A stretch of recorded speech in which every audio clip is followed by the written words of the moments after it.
Good afternoon, my name is Diana Sanchez, and my presentation is on public transportation versus private transportation.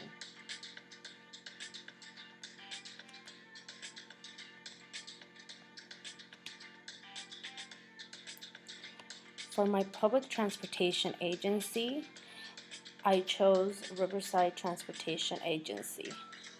A lot of you Riverside County residents are familiar with this agency and know that it's also known as RTA.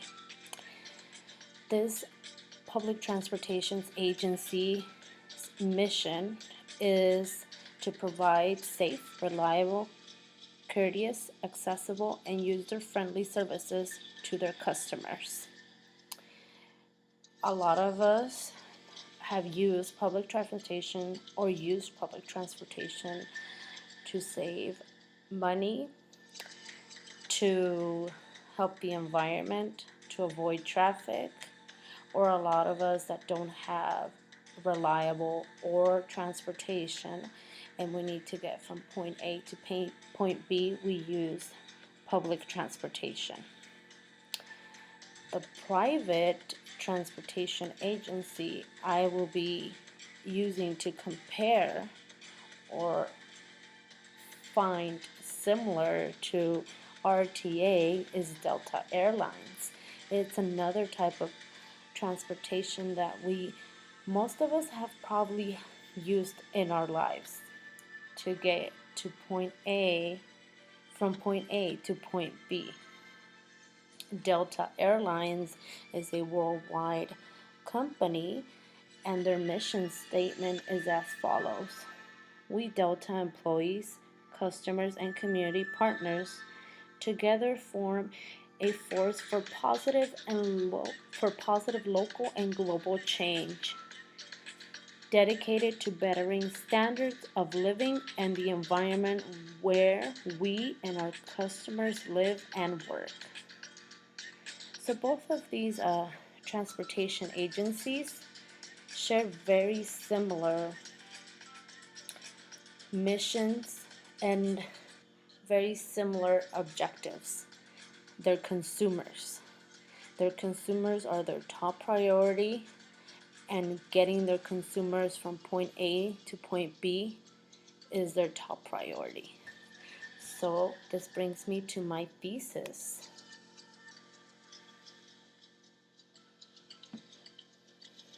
The comparison between a public transportation agency and a private transportation agency demonstrates these two organizations are similar because they both share the same objective: the safety of their consumers. Both of these agencies use a bureaucratic management system to maintain their organization's strong posture. Their consumers' expectations and satisfaction are their main priorities. The significant growth and prosperity of these organizations derives from their similarly executed management systems. In other words, both private and public organizations, like it is in this case, are very similar in important reasons. They might execute their organizational management skills differently, but the core of these management skills are very similar. The themes that I chose to cover to demonstrate how they're similar, yet how they're different when they execute these, are the following. Theme 1 is for the division of labor. Theme 2, the delivery of services. And theme 3, equity versus efficiency.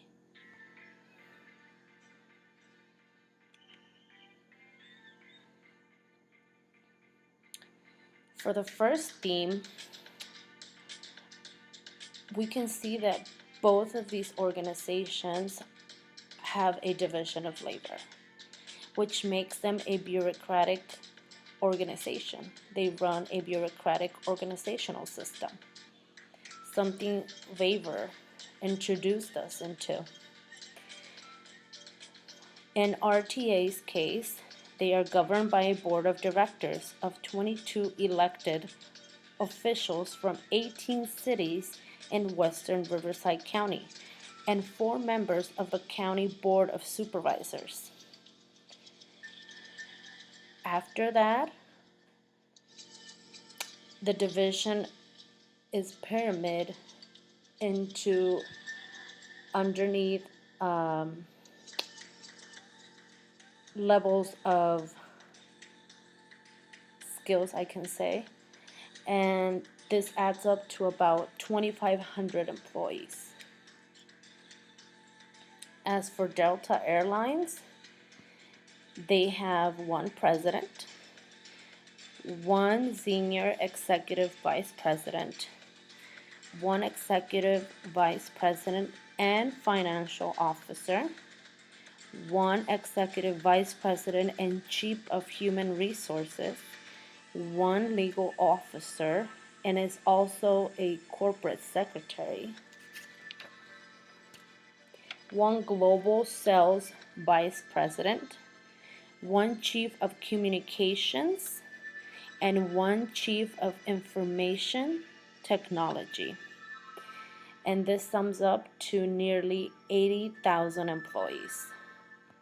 Delta Airlines also runs a pyramid-like management system, as we can see on our upper right-hand corner, and it consists of the following.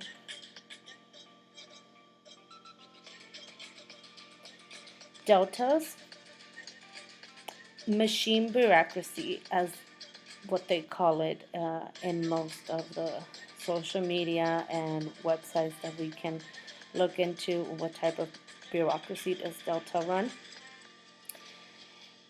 Machine bureaucracy in that important decisions regarding operations, staffing, and finances are made entirely at the strategic apex, while day-to-day operations are controlled by managers. So that's the top part of the pyramid structure they have. Characteristic of machine bureaucracy: there exist a number of standardized procedures for different employee groups, such as the pilots, the flight attendants, and group support staff, which is located on the right side of the pyramid. So that's where the pilots, the flight attendants, all the flight crew are located. The management structure at Delta is vertical in nature, as is the case in most of all bureaucracies. Communication channels are also vertical in nature, meaning information flows from the top of the strategic apex down to its operating core, which is the lower part of the pyramid. So something very unique, but it still gives us a pyramid structure. How they execute it, how they run this is probably very different from RTA, but the core of their idea is still the same. They're still executing a bureaucratic organizational system.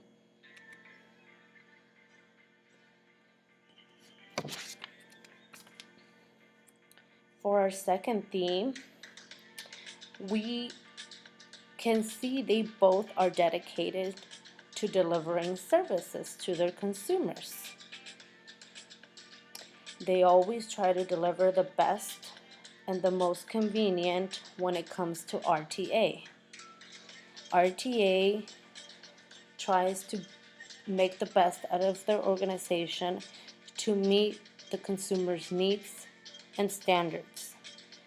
Their service is dedicated to their students and to all the other commuters who use their service.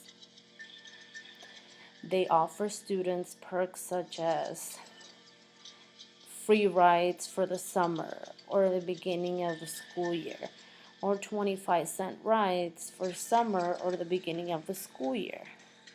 They also offer free Wi-Fi when riding the bus.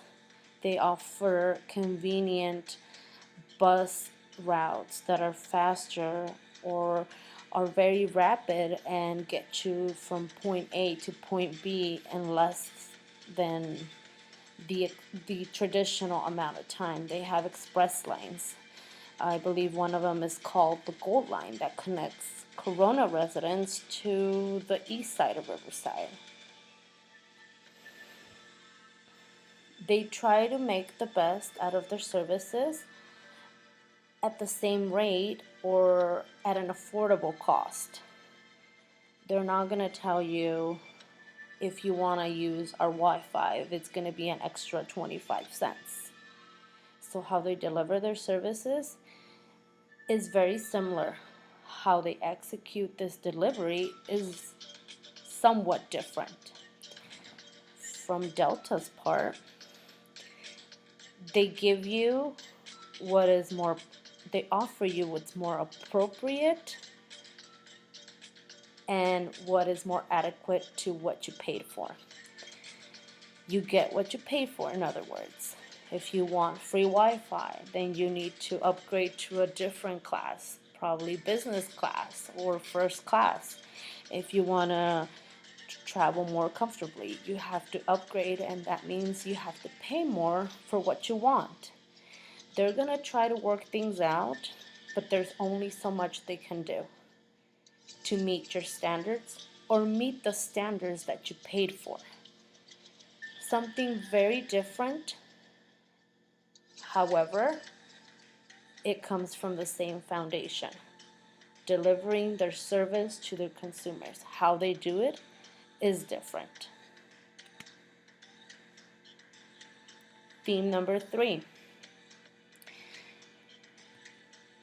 It gives us a little bit of what Taylor taught us in its scientific management system. RTA has equal service to everyone.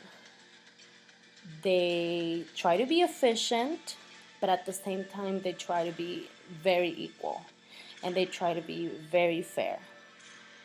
They try to manage in a very equal way that is not discriminatory, and it serves everybody and satisfies the community. As for Delta, they have a combination of both, but they're more on the efficient side. That's what they execute more. They're more towards the money side. They try to bring in the most they can into the pockets. Of course, they try to be equal, but at the end of the day, the organization is ran under a money sign. So profits mean a lot to them. And their workers, like as I mentioned, a lot of their chiefs and their vice presidents multitask. They play two roles at the same time. Why? Because they're trying to bring the best of both worlds, money and customer satisfaction. As for RTA, they're doing a little bit of both, but they're not completely leaning towards the efficiency side where they're trying to bring a lot of more money in the organization. What they're trying to bring is affordability and availability to the community, be able to serve the community more. If this means they're going to add more routes, they're going to go ahead and do it, and they're going to try to work around the budget to make this cost efficient. As for Delta,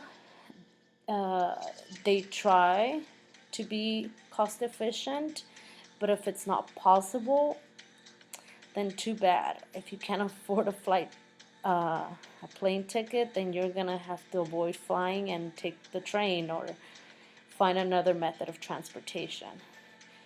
You're kind of paying for their service, and that's about it. They can't work things around. So in a way, like I mentioned, they're very different how they execute and how they run their practices, but the core foundation of these are very similar.